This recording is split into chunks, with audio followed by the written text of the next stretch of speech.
Welcome back to the channel, everybody. RonMan here as always, and today we're talking about Shadowgate 64 Trials of the Four Towers for N64.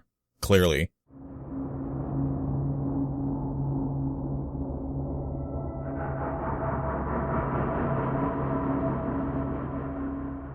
Shadowgate 64 Trials of the Four Towers is a first-person fantasy adventure puzzle game published by Kemco in 1999. Shadowgate 64 is similar to earlier point-and-click adventure games, except in this, you don't point-and-click on things with a cursor. Now, in this review, I'm going to make sure not to reveal any solutions for any of the puzzles, so this will be spoiler-free. Also, I'm not going to show any footage from further on in the game, so all the footage that you're going to see in this video is going to be from roughly the first few hours or so.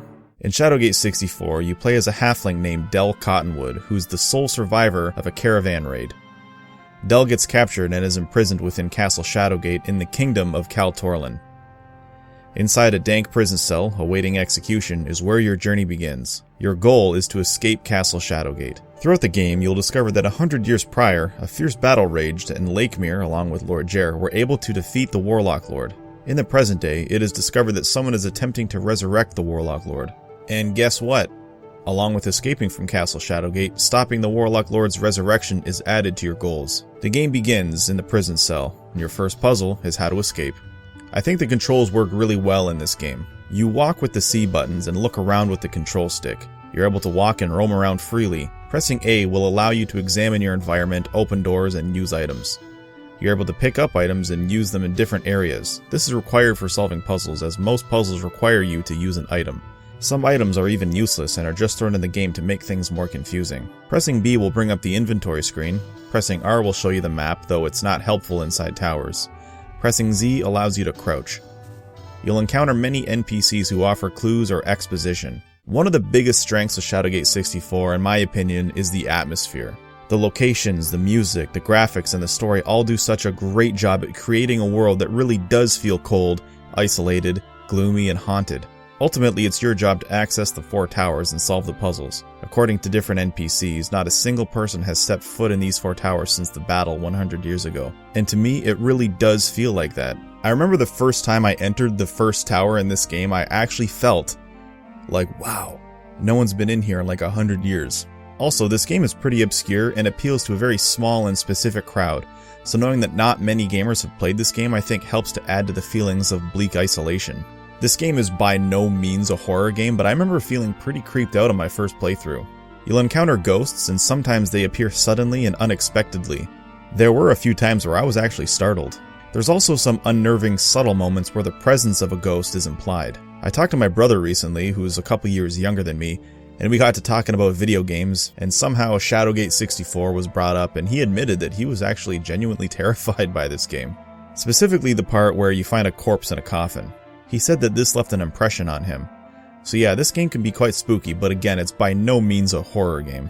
You can save your progress anywhere at any time. You'll want to do this frequently because you can die a lot and without warning. You might fall off a ledge, drown, get murdered, and so on. There are many ways to die. There's also no way to defend yourself, as there's no combat in Shadowgate 64. It's strictly a puzzle game. So yeah, I love this game and I would consider it to be one of my favorite N64 games, but it's not perfect. As much as I love the puzzle solving in this game, some puzzles are just a little too cryptic. On my first playthrough, I had such a hard time figuring out how to get out of the first tower once I'd solved all the puzzles within. Exiting the tower, of course, was a puzzle too. The big front door is sealed by magic and there's no clear alternate route. I even had a friend come over to help me solve this, but alas, neither of us could. I ultimately used the internet, which I'm not proud of, but it turns out the solution was so obscure and lacked any real-world logic that I probably would have never figured it out. Don't let that scare you though, only some puzzles are silly like that. And another thing is, once you beat this game, that's it. There's no extras, there's nothing that you unlock at the end of the game. There's really no reason to come back to it unless you just really enjoyed the atmosphere. If you replayed it again immediately, however, this game would be a breeze because all the challenge lies within the puzzles. If you wait several years between playthroughs, it may feel fresh again, which is what I do. I play this game every 10 years or so. So that's Shadowgate 64. I love this game, but it's not for everybody. This is the type of game where you turn off the lights, take it slow, and get absorbed into the atmosphere. I give Shadowgate 64 Trials of the Four Towers an 8 out of 10. I have a suggestion to make this game a little less frustrating. I recommend getting a friend on board. Play this by yourself, but at the same time as your friend. Then you can bounce ideas off each other. Along with that, give yourself 5 instances where you use a walkthrough, so you won't feel bad for cheating and hopefully you won't get too frustrated and walk away from this game forever. I want to know if you guys have played this game at all and what was your opinion of it. Did you get stuck? Did you get frustrated? Did you walk away from it? Thank you so much for watching. Please like, please hit subscribe, and I'll see you in the next video.